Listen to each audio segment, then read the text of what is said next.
Chapter 42, Protecting Rain.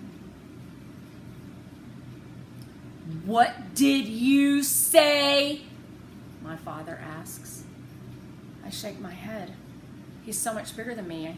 I hadn't noticed. I hadn't noticed how thick and hard his hands are, how wide his shoulders are. 2, 3, 5, 7. "Answer me!" my father says in that same voice. I slip off the edge of my chair and sidestep toward my bedroom. "Come here!" "No." "All right." My father takes 2 giant steps toward me, his arm raised, his fingers clenched into a fist. I can see each white knuckle as hard as a stone. He's never raised his fist to me, not once that I remember. This is because of not wanting to be the kind of father that his father was. I'm looking from my bedroom door to the front door, trying to decide which one is closer, when a blur of blonde fur hurtles into the air and leaps against my father's chest, growling. "Rain!" I cry.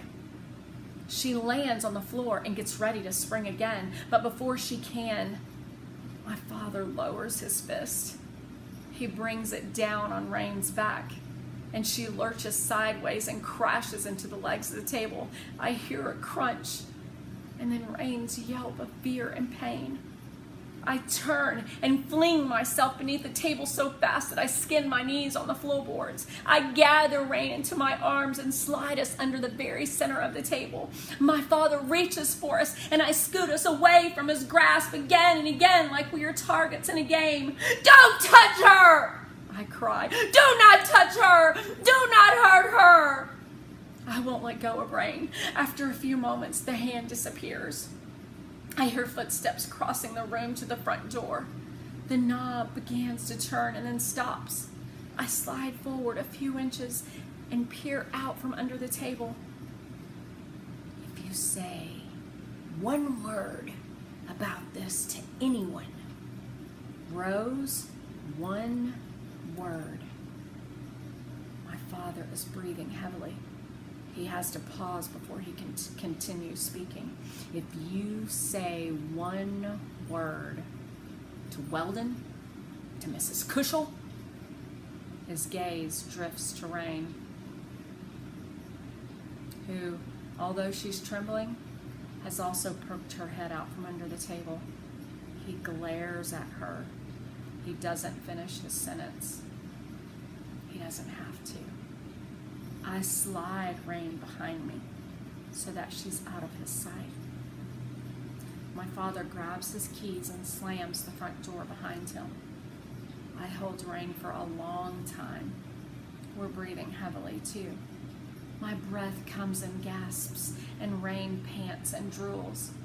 When I hear Sam Diamond's car start up, I crawl out from under the table. I pull Rain after me, and we sit on the couch. I pat her whole body over and over. Nothing seems to hurt her. I make her walk across the floor. She doesn't limp. Later, I feed Rain her dinner. I walk her earlier than usual, even though this is an unwelcome change in our schedule, and then I close her into my room. I wonder how I'll be able to protect her when I'm at school. I'm still up when my father comes home. I'm sitting in the living room with the TV on. My father stands before me and says, "I'm sorry, Rose. It won't happen again." I look into his eyes. I don't know how to read what I see there, so I say nothing. "Really," my father continues, "I'm very sorry. Very, very sorry." "Okay," I say. This may be a sincere apology.